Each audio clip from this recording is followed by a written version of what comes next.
All right, I don't know if I need to do introductions, but the reason I have Jim, Brian, and Garrett here, they're all working on task forces, as you know, for the last year. We put task forces together. Jim has freedoms of what America's been losing. Brian works on jobs and the economy, and Garrett's been leading it when it comes to energy and the environment. What I thought I'd do today, I'm going to start off talking a little bit about their task force, asking them a few questions about that, then we'd open it up, talk about more as we go. And Jim, you have so many different topics that you've been working on, but within your task forces, really you go out to the American public, and we see it day in and day out, the number of freedoms that people have been losing, but the fear of what they can lose in the future as well. If you give us a little update on where it's going, what people have fear from. Yeah, I mean, I hear about it from constituents all the time, or as we travel, we hear about it from Americans across the country. You think about it, I maybe said this the other day, but every single right we enjoy under the First Amendment has been assaulted over the last year. Until a few months ago, there were still some locations in the country where a full congregation couldn't meet on a Sunday morning. Your right to assemble, I always use the example, about a year ago, I spoke to the New Mexico Republican Party in Amarillo, Texas, because they had to go to Texas to get the freedom to assemble because their Democrat governor wouldn't let them get together in their own darn state. And you can just go down the list. I still remember the moment when Jen Psaki stood at the White House. Think about your freedom of the press. You all should care about. We all should care about. Jen Psaki standing at the lectern in the White House press briefing room, and she is the press spokesperson for the President of the United States in the White House, considered the center of freedom. And she basically said this. She said, most Americans now get their news from social media platforms. We, the Biden administration, are working with these social media platforms to limit the information Americans get to see. And I'm like, wait, something doesn't seem right about this. You got the press person in the White House, in the press room, making those kind of statements. And then on and on it goes. And the one we care, I think, most about is your right to speak, because I tell folks all the time, if you can't talk, what do the rest of your rights mean? I mean, can you really practice your faith? And so this is the concern Americans have, and whether it's big tech, whether it's the cancel culture mob coming after people who don't speak what the woke mob thinks is appropriate, this is very scary. And so you add to that concerns about other liberties, you add to that this debate where some say government knows what's best for kids versus moms and dads directing the upbringing of their children's education, something that the leader's working with Julia Letlow and some other things. So that's sort of the broad spectrum. How it translates into legislation, we're not exactly sure yet. Certainly there'll be something that we're working with Kathy on I think on big tech. I know Kevin and Kathy talked about that yesterday. But it's mostly just highlighting the concerns there and making sure, and I'll finish here, the committee that I get to serve on, we are supposed to be the committee in Congress most concerned about protecting the American people's liberty, the Bill of Rights, the Constitution, rule of law. And we have to get back and stay focused on that. And so that's what the task force is about and how it relates to judiciary. That's sort of where we're trying to go with it. Well, you serve on judiciary today as a ranking member. If we're fortunate enough to take the majority, you'll become chair. You've been working with Kathy. You got both jurisdiction when it comes to big tech. You've been spending some time at this. You've got a number of bills that the Democrats tried to bring through, but it seemed like they wanted to make big tech utilities instead of protecting freedoms and others. You want to touch a little on some of the ideas that we can move through with big tech, hopefully in the next Congress. I think first and foremost is an complete overhaul, change of Section 230, the liability protection that big tech platforms now enjoy. That has to change. If you're going to make editorial decisions, that has to change. You talked about this yesterday, Leader. I think it's right on target. We do think that it's important to get any antitrust actions in an expedited fashion in front of the Supreme Court. Justice Thomas has talked about he wants to deal with this issue. I think the court is looking to. So let's expedite how these cases move through our federal court system. Hopefully, get them to the court in an expedited way. Those are some of the things we're looking at, and then hopefully you have increased competition. So it's not just a handful of these platforms with all the power, but there's real competition there. The one thing I'm concerned about is empowering the agencies, because I think, frankly, we see this I think in other agencies, but certainly I'm concerned about at the FTC. The leadership there working with big tech to further restrict and censor conservative thought and conservative speech. So we're very nervous about that, and that's where, unfortunately, I think the Democrat legislation, bills sponsored by Mr. Cicilline and others, where those bills would take us. So I think that's the wrong approach. The right approach is competition. The right approach is taking away the liability protection. The right approach is hopefully getting any antitrust actions in front of the Supreme Court in a much quicker fashion. So right out. You know, the concern too, it's not just going after conservative speech. Now they want to go after conservative money. Like we watch with the truckers and the GoFundMe. Now they want to pick and choose what people can give to. I mean, so it's just the power that they have throughout to be able to control so many. So I know this is one thing that we're going to be looking a great deal on. Brian, let me touch you. You work on jobs and the economy. And if there's one thing I would say, the number one on Americans' minds is the rising cost of everything. Every food item, your rent, anything you do, your dollar goes not as far. And we've watched study after study from Wharton's that it's costing you $3,500 more, that we've watched with this one-party rule, not just from gasoline, but this one-party rule. Their policies have created this damage in so many ways. So your committee's looking at a lot of how do you control inflation, whereas we have not seen inflation like this in 40 years. 60% of those who are in the workforce have never seen inflation above 4%, and just last month, 7.9. So what are some of the challenges you guys see? Yeah, Americans can't afford Democratic one-party rule, and people are getting clobbered every single day. When I go home, when all the members here go home, we hear time and again how people are taking it on the chin, whether or not they're at the gas pump, whether or not they're at the grocery store buying food, whether or not they're buying a new or a used car. They're seeing those prices going up, and the biggest difference here from pre-pandemic to today is wages aren't keeping up with inflation. So if we look back to pre-pandemic, after the tax reforms that Republicans in the House put forward, we saw real wage growth across the spectrum. Across the spectrum, women, Hispanics, blacks, Asians, veterans. We saw wage growth north of 6%. Now we're seeing real wage growth actually decreasing, where wages aren't keeping up with inflation. And so inflation impacts everybody. Who does it hurt the most? It hurts seniors on fixed incomes and low-income workers, in particular those who are renting. We're seeing rent costs go up, and on top of that, it's coupled with gas, with food, with other life essentials. What can we do to turn the corner on this? One, we can return to sound money policies. We've seen the Federal Reserve bulk up their balance sheet. We've seen runaway fiscal spending by the Democrats, and continuing to see that is being put forward as solutions to what is actually going to exacerbate the problem. When you dig into Build Back Better, policy after policy, taxes job creators, puts in place policies that discourage companies from producing products here in the United States, rather than Republican policies to say we need to build things here in the United States to secure our supply chain. We have opportunities there. And in particular, we still have over 1 million workers who've left the workforce from before the pandemic to today, completely left the workforce. In addition to that, we have millions of Americans who are looking for work. Yet we have over 11 million jobs that are available. And so we have a need to connect workers to the jobs of the future, to make sure that they have the skill and preparation for those jobs. And in particular, as we look at the Parents' Bill of Rights with Julio Letlo's leading, we need to make sure moms and dads have the ability to make sure that their schools are preparing their sons and daughters for those jobs. You know, what's interesting, it wasn't just Republicans who warned the Democrats, if they did with this runaway spending, that they would create inflation. Larry Summers told them. I mean, you couldn't get somebody closer in the Democratic Party from being in the Clinton administration, being the Secretary, Treasury. I mean, he literally, I know what he probably said behind the scenes, but because of how strong he was out front, but they just kept going forward. And even today, now you get the reporting. At first, they would say it's transitory. Then they would blame the pandemic. Now they're blaming Putin. I mean, there's a different story. Now they're admitting, even the Fed chair is admitting this isn't going away. And the only way you get out of inflation, it almost seems like it's painful. But Pelosi thinks it's good for the deficit. It's good for everything else.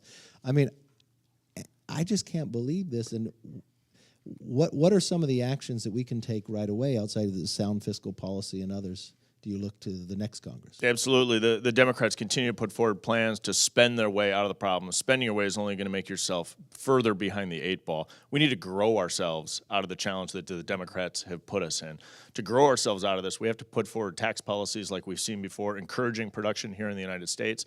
We have to re-examine our education system to make sure that we're tying the preparation for the jobs of the future. We've seen this disconnect and it's continued to grow. We got to empower moms and dads to make sure that their children are receiving the education that they need to be able to join the workforce of the future.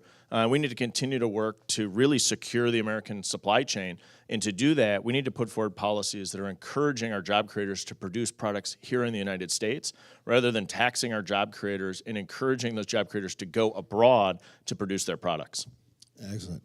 Garrett, I want to ask you, yours is energy and environment. And I will tell from all of you, he's probably one of the brightest individuals on these two subjects, from an ability of the knowledge of what's going on and not. And what's interesting to me, I was listening to the conference chair on the Democratic side, and he just said the other day, nobody in the Democratic conference has brought up one time the price of gasoline. And it doesn't matter who you are. As I travel the country, I just meet somebody for the first time, they bring up the price of gasoline.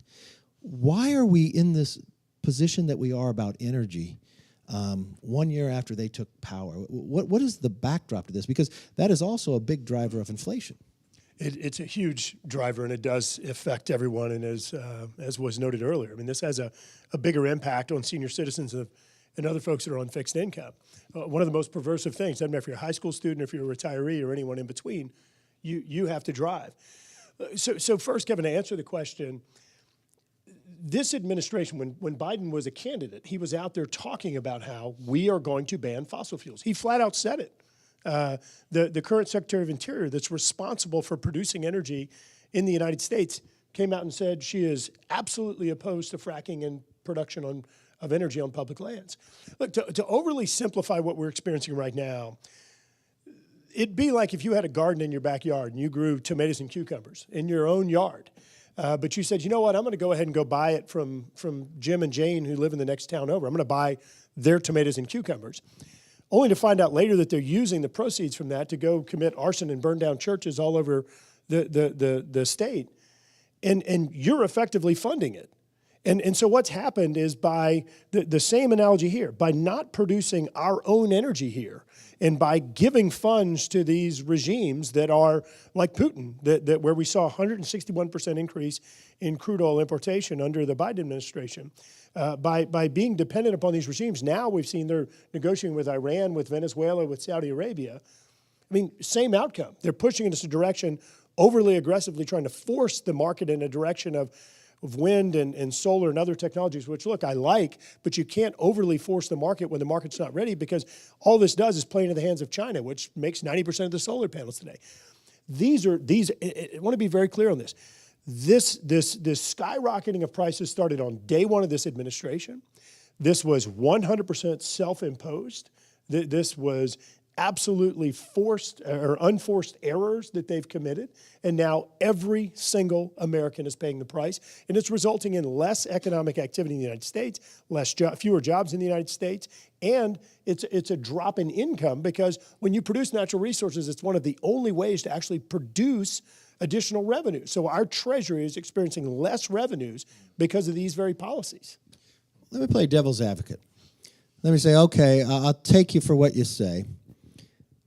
And I know the price is really high. So you say it's an emergency situation. But I care about the environment. So if I care so much about the environment, if I shut down production in the United States, is that better for the environment? And I'll pay higher prices. So something, and a bunch of reporters here, so fact check me all you want. None of you have ever reported this. So ask you a quick question. Who reduced emissions more, Trump or Biden? All right, I asked Michael Mann, who's supposed to be the top climate scientist in the nation, at a hearing the other day. He said Biden, just as most of you would probably answer. Here's the fact. Emissions went down 10.3% under President Trump, 10.3% over 4 years, an average of approximately 2.5% a year. Under President Biden, they went up 6.3% in his first year. All right? Emissions have gone up under President Biden. They went down under President Trump. Prices have gone up under President Biden. They were stable or went down under President Trump. Energy security has completely dissolved under President Biden, and it was much better under President Trump. To answer your question, look, the facts are very clear. Producing domestically, being dependent upon our own supplies, we have some of the most stringent environmental regulations, environmental policies, safety policies in the world, right here in the United States. So a comparison, if you take a cubic foot of gas and you deliver it to Europe, Russian gas is about 41% dirtier or greater emissions than U.S. gas. So the more that we supplant Vladimir Putin's gas, the better for the environment, the better for national security, the better for global peace and stability. So I can't say enough about how flawed these energy policies are. They're not based on science. They're not based on fact. Worse for the environment and worse for the American people's pocketbook. So back in the other Congress, Waxman proposed putting these caps on emissions and others, and he had a goal of where to set. So that bill never passed, but he had these goals. Where does America look like today based upon where the Democrats want to take us? It's a great point, and there's some awesome graphs and slides on this. So here's the thing. If you look at what Waxman-Markey was trying to do, it charted a course of exactly where emissions were going to go without action, where they were going to go under their bill, and what was going to happen with energy prices, which they predicted energy prices were going to go up. In reality, what's happened is that by letting the markets do what they do, emissions have gone down beyond what Waxman-Markey was going to require, and prices are prior to this administration, energy prices were a fraction of what they were projected to be. And another example of that, President Obama had something called the Clean Power Plan, reduce emissions by 30% off a 2005 baseline by 2030. President Trump came in and said, no, we're not doing this. By letting the markets do what they do, we actually exceeded the Obama goal, not in 2030, which obviously hasn't happened yet, but in 2019. We exceeded the goal that was set by the Obama administration by letting market do what it does, by letting innovators innovate, and by not having government come in and actually structure it. So look, lesson learned. Let the markets do what they do, help to innovate, inspire innovation, and you get greater outcomes in terms of affordability, greater outcomes in terms of American economic activity and jobs, and greater performance or greater outcomes for the environment. Win, win, win, win, win. Okay, last question. The president was opposed to pipelines. The Democrats voted against pipelines. So in California, Gavin Newsom lowered California's production by 20%. That didn't mean we used less. We filled it somewhere. So we had 89,000 barrels less a day in California we produced. So we filled that with 50,000 more from Russia. Now you're saying that's dirtier. We get the majority of our oil now from Ecuador. So we're still utilizing it. And the interesting part is people think that just goes into gas. That goes into your clothing, into your phones, into your ink of your print, into the asphalt. That's why, and then not just transportation costs, but it raises all costs. If we can't move it by a pipeline, but it's still going to come here, what would be the safest, sound way to transport it then? I mean, is he picking this over safety or environment? National Research Council did an analysis, and actually, I apologize, Kevin, but I got to pick on your home state for just a minute. Look, like, you can look at all this stuff. You can look at evidence at what performs and look at examples states have carried out policies and what works and what doesn't. State of California, eighth worst emissions growth in America, most dependent state on foreign energy, not just Ecuadorian oil. 50% of the Ecuadorian oil coming out of the Amazon rainforest is going to the state of California. Least reliable electricity network in the United States. I mean, which of the and double the electricity rates of my home state of Louisiana? Which of these do you want to force on the American people? National Research Council did a very extensive study looking at trucks, trains, barges, ships, and pipelines. Hands down, best for the environment is to put energy in a pipe. It is the safest for the environment, and it's the least emissions. So when the Biden administration shuts down the Keystone Pipeline, under the auspices of, oh, hey, this is because of greenhouse gas emissions, the emissions are lower going through a pipeline. And Jen Psaki the other day acknowledged it didn't have any impact on production. She acknowledged that the energy was just being transported through different ways, which means less safe and higher emissions, directly contradicting what they said their justification was for shutting down the pipeline. You can't. The policies that they're implementing on energy reflect the inexperience and candidly, and I'm sorry for saying this, just flat out stupidity of people that are making these decisions. The facts are completely in the other direction. You know, if we take the majority, you find out that this out of this task force, we could become energy independent. But we can go beyond that. We could be dominant. But what happens there is not only does the price of your gas lower, what the crude goes into all the other products cost less. So your manufacturing is a better chance here. Environment's better. It goes into your task force as well. I mean, and then the provisions there from the taxes and for the schools and others, it just makes us stronger. But then when you look from a worldwide view, it makes the world safer. So I mean, there is a real opportunity here, and it's amazing to me that not one Democrat brought up a gasoline price. Not one Democrat. It's not just the leadership, but not one Democrat. So let's open it up for questions wherever you want to go. Yes. It was reported last night that Ginny Thomas, the wife of Justice Clarence Thomas, was texting and pressing then Chief of Staff Mark Meadows about efforts to overturn the 2020 election. Since then, Justice Clarence Thomas has ruled on some cases involved in January 6th, including being the lone dissenter in a ruling that allowed the Trump administration to turn over documents to the Select Committee. My question for you is, do you think Justice Thomas should recuse himself from January 6th related cases going forward? No, I think Justice Thomas can make his decisions like he's made them every other time. It's his decision based upon law. If you spent any time studying the Supreme Court justice, he's one who studies correctly, and I mean from all the way through. If he sees it's not upholding the Constitution, he'll rule against it. If it's the Constitution, and that's what his job should be. It's him. It looks like, Jim Jordan, you agree with that as well. Totally. You don't have to. All right, yes, sir. Two questions, one for Mr. Jordan, one for you. Well, first to you on Fortenberry, convicted of 3 felony counts yesterday. Does he need to step aside? That was late last night. I've got a text into him to talk to him today. I know he's in California, different time zone. I will discuss that with him today. And Mr. Jordan, I want to ask you about judiciary priorities when it comes to tech. You mentioned 230. Could you just give us some of your other big priorities when it comes to tech regulation and things of that nature, antitrust, and what else is on your mind? Yeah, I mean, basically what I said earlier, I do think the consumer wants to know as quickly as possible why tech might take down posts they put up. I mean, we got this situation now with Twitter's locked out the Babylon Bee now for, I think, several days. But your average consumer wants to know why and when, those kind of things. So transparency is important. The liability protection issue, Section 230, we are trying to get that language right, working closely with Kathy McMorris Rogers and her staff. Our staff on Judiciary is doing that. And then, as I said earlier, this expedited ways to try to get cases that deal directly with the antitrust issue in front of, the Trump administration had an FTC and a DOJ case, Facebook and Google, I forget which one. I think FTC was Facebook and DOJ was Google, that they had brought. So we'd like to get those in front of the Supreme Court as quick as we can and get a ruling on this. And the justice who was just mentioned has sort of, based on what he's written, sounds like he wants to deal with this issue.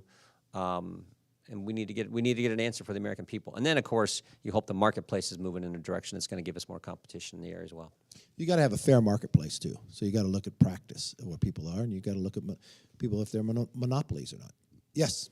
So Congressman Fortenberry is a convicted felon now. I know you said you were going to talk to him, but that doesn't change the facts that he's a convicted felon. Does he belong in Congress, and do you think he should resign? I'm going to discuss with him today. I think he had his day in court, and I think if he wants to appeal, he can go do that as a private citizen. But I think out of respect, you can let me talk to him today. But I think when someone's convicted, it's time to resign.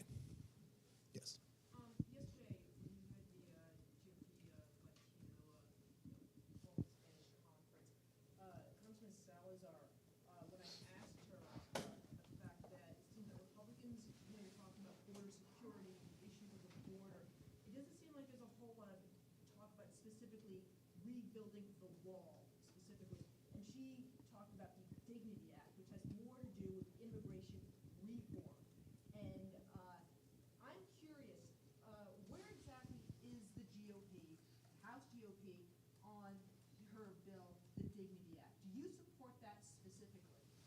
I haven't seen the Dignity Act. That's her individual bill yet. So, but I think everybody's united, and we have to secure the border. This border is not secure based upon this president. He's talking about removing Title 42. We are now finding people on the terrorist watch list, not because they told us, but because Republicans went down and had conversations with the border agents themselves. These are individuals on the terrorist watch list. They now no longer will report that back to you from Yemen on different days. You now have more fentanyl in America than any given time, enough to kill all of us 7 times over. It's become where cartels are controlling these border cities. You watch schools being shut down, not one day, but like 40 days, where they're having shootouts along the way. But what's happening is with fentanyl is now the #1 killer in America for anyone by the age of 18 to 45. We just watched down here in Florida a number of kids at spring break who OD'd. 2 of them OD'd, didn't take the drug. It was cocaine laced with fentanyl, but they were giving CPR.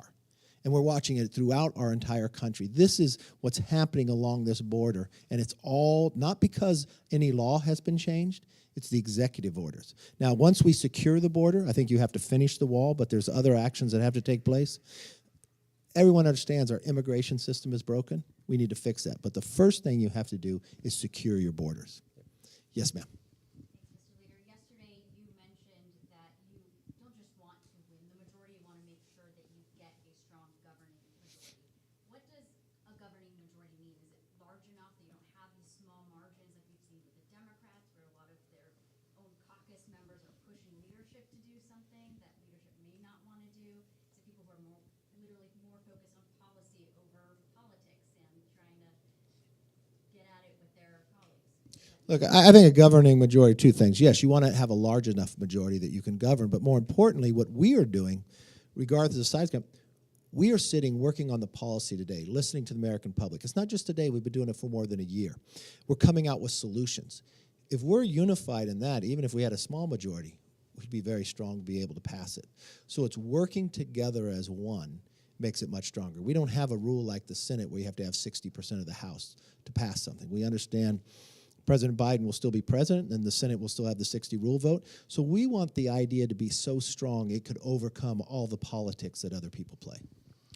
You want to touch that? Well, the first question that Kevin got, the leader got on Wednesday, that press conference was, why are we doing the task force? Why do you have the task force organized and have an agenda? And it's because I think it's real simple. You can't do what you said if you haven't said what you'll do. And so when you actually run on a platform, here's what we care about. Here's what we're going to do because the American people care about that. That will help keep the team together and accomplishing what we told the people we were going to do when we ran for the job, and the reason they're going to put us in the majority and make Kevin Speaker. So that's why these task force coming up with those policies are so darn important. A lot of this election is going to be about how bad they are, and everyone knows how bad they are. They've screwed up everything in 14 months. You can't pick one policy area that they've done right. But they also want to know what we're going to do if, in fact, they give us power. And you can't do what you said if you haven't said what you'll do. That is why this is so critical.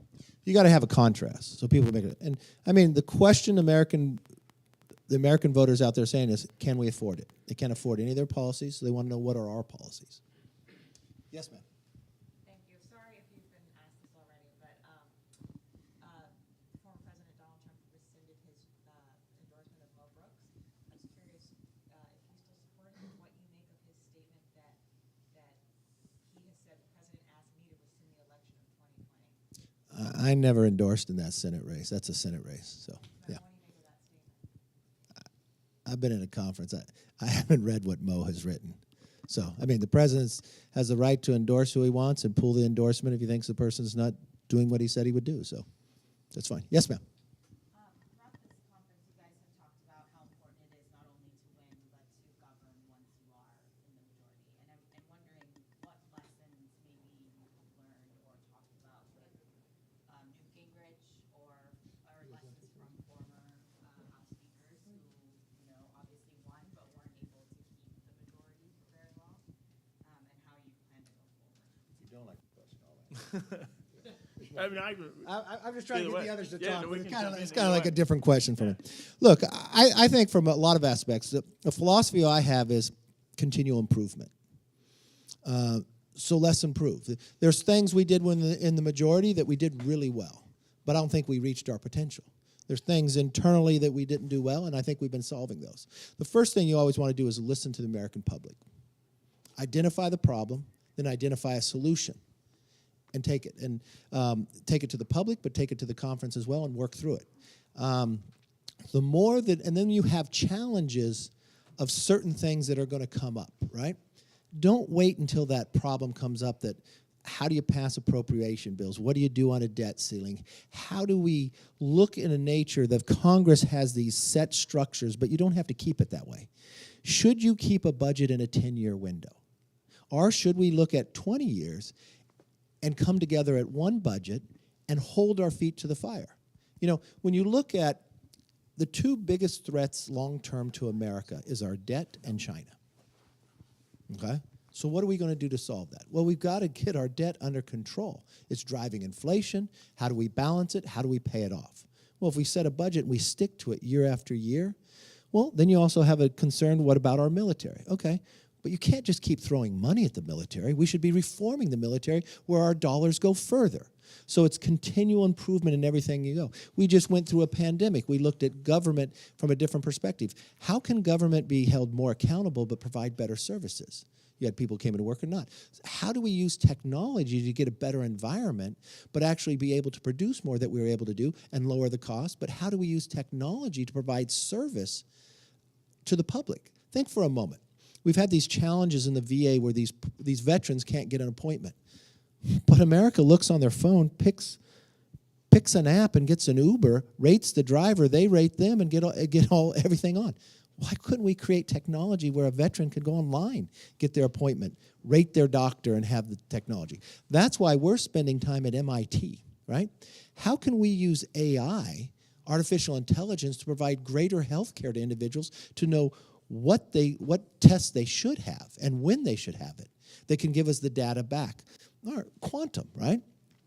How are we as elected officials making those decisions? How do we turn an Intel committee that just purely became political under the Democrats, that missed what happened in Afghanistan, missed what's happening in Ukraine, based upon a chairman that took his position that he got more information than others, and then lied to the American public?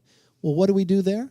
We take, whether you're Republican or Democrat, we can say, if you want to serve on that committee, I've got a whole program created, a class from MIT focusing on the real concerns that we have. So we're better as a nation prepared. That's how. Can I add one thing in there, Leader?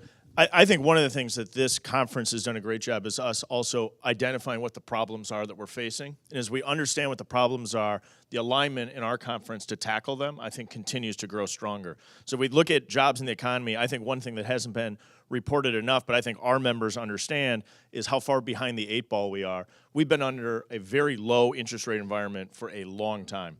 We've allowed the federal government to drive the national debt up to $30 trillion. Inflation has reared its ugly head. The Federal Reserve is indicating that they're going to move interest rates up. 1% in interest rates on $30 trillion in debt, rough math, is $300 billion. If they move interest rates up to a level where inflation was last at this level, think of it as 3, 4, 5%, every 1% is $300 billion of impact on the budget. You can get in the weeds as to exactly how those numbers play out over time, how much of that's cash flow, how much of that plays out later. Fine, but it's hundreds of billions of dollars. We're already significantly behind the 8 ball. If the interest rate moves up, we could be in a situation, and our members understand the challenge that we're facing. And I think these task forces, jobs in the economy in particular, where I serve with Patrick McHenry, does a good job of making sure the members understand the challenge that we face today could even be worse by the time we're finally able to remove one-party control. And I think that's one of the strengths of having these task forces and the strength of having this conference.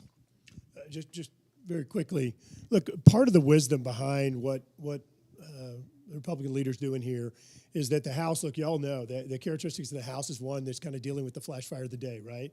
And in a very chaotic environment, oftentimes in dealing with whatever the issue du jour is. some of the problems that we're talking about, things like balancing the budget and getting the economy in a growth trajectory, these are things that people have been trying to deal with for decades and decades. And look, no one's gotten it perfect. So now, instead of us getting there and saying, okay, we're the dog who caught the bumper, what are we going to do now? Let's spend months and be very thoughtful about this. Let's make sure we don't go say these things like we're going to ban oil and gas and then try and figure out how to back into the ridiculous commitment that you made. We've got to be thoughtful, got to be strategic, learn from, yes, the wisdom and the trials and errors of Newt Gingrich, but also from this administration, learning from the mistakes, and hopefully we can pick up from successes if they have any. We can learn from those as well and build on those. But it's very important that we take the time to do this now, to make sure that we get it right, to make sure that we're communicating with the American public and getting their feedback and learning their priorities, to where when we take the majority in January, we hit the ground running and actually implementing solutions. And it's kind of what Brian said. If we're successful in winning the majority because of this party rule, the country's going to be in a worse position when they hand it over to us. And there's going to be fewer options. So you should talk about those problems now. I'll give you one example of where we learn from. The Democrats win the majority once they won Georgia. They're in the majority in the House, and they had a schedule set for Congress. You know the first thing they did was recess, because they had no idea what to do. And then when you look at their bill, they're flying the airplane, and they're trying to work on it at the same time. I'll get closer to it. All right, yes, ma'am. You had a question. A number of your members told me yesterday that you're considering adding a new leadership position if you guys take back the majority next year, and a select committee on China. And I was wondering if you might be able to touch on what those leadership positions or what that select committee might entail. Look, I've talked for a long time about the challenges with China. I tried to get Nancy Pelosi for us to do this together. The Washington Post even wrote a story about it, then she backed away, making an even number of Republicans and Democrats at the time. That's why we created the task force on China. You know, China's gone out and captured different industries where they control. That's where we have a supply chain problem as well.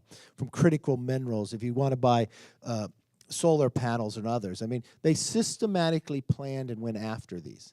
We can't sit back and allow that to happen, especially for national security or even for our economies in the future. And so that task force, or that becomes, if it became a select committee, would identify those areas, identify those industries, and advise the Congress of where we need to make our investments, where we need to fight back in the process. I don't know who you're talking to, because I haven't made any decision there. It's probably somebody who wants to be in leadership. Yes, ma'am. I'll go here and right behind. We'll go right through, yeah. Question on China, and you also briefly mentioned about funding this regime. So with Russia conflict, we've seen corporate bonds defaulting. A lot of investors have big exposures like PIMCO. Do you think the Trump administration and the Biden administration have taken enough steps to curb U.S. dollars flowing to these countries, to these regimes? And what else do you propose to do about protecting U.S. investors and stopping funds flowing to these regimes and companies, their companies, in China and Russia?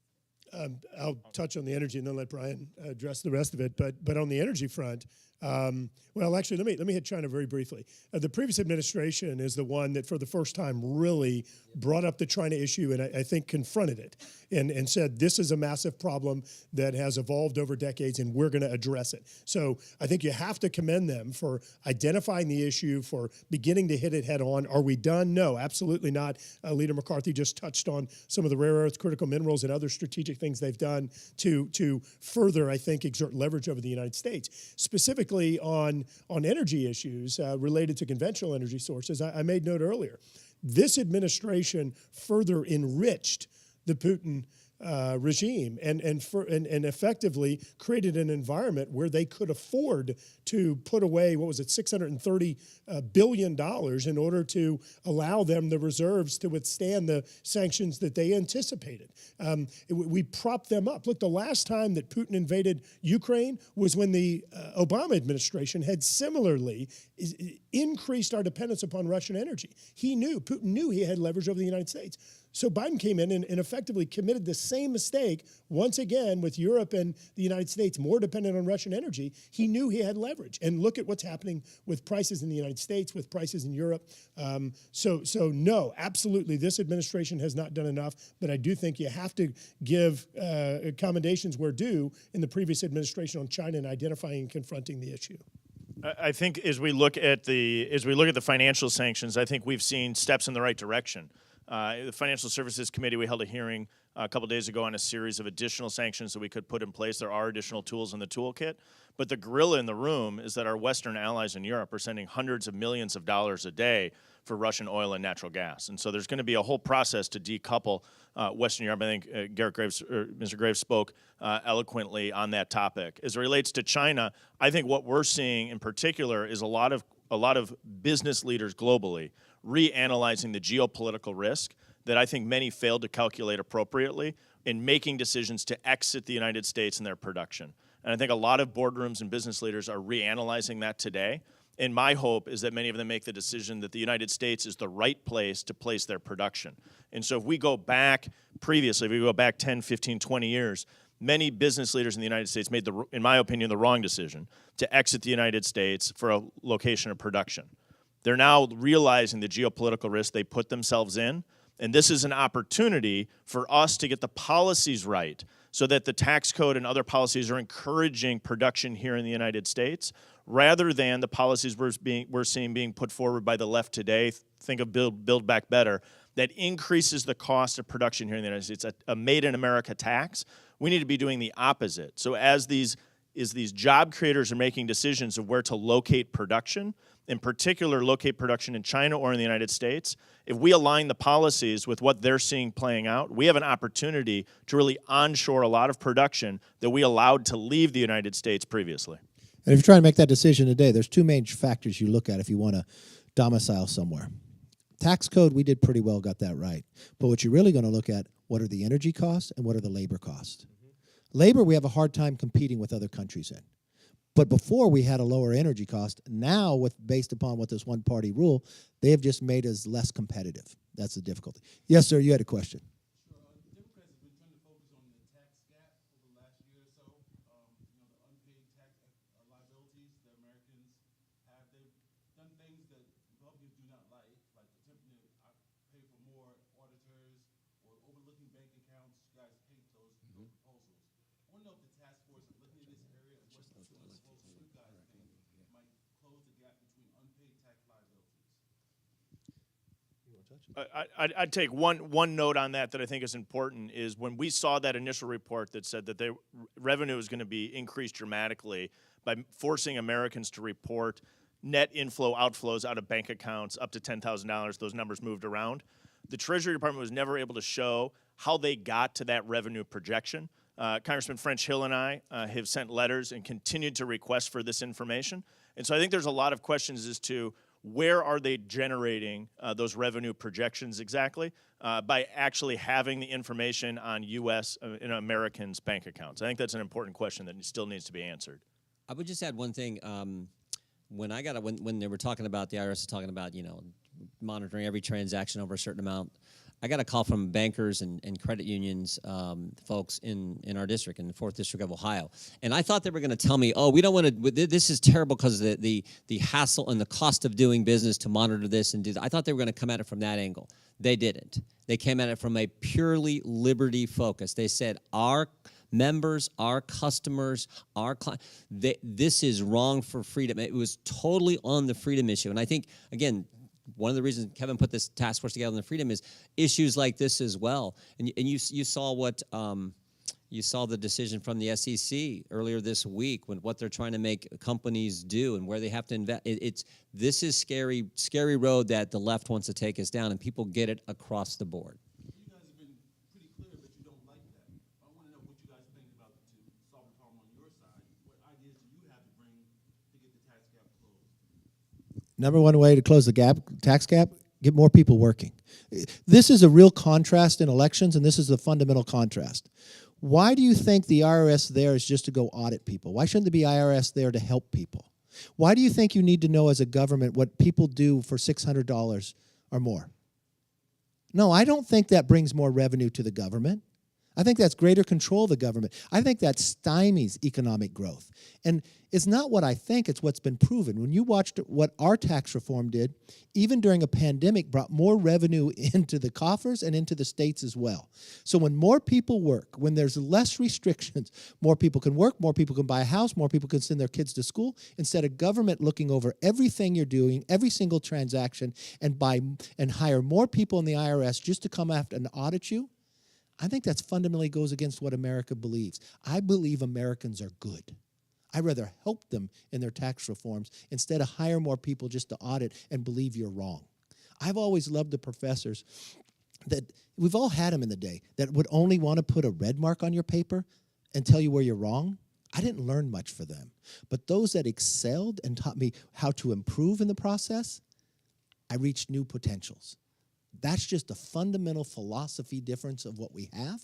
And I don't believe if the Democrats did that, they would get any more money. I think they'd get less because they'd have less economic activity because more people would be afraid of what government's doing. Hey, thank you all very much. We appreciate you coming to the retreat.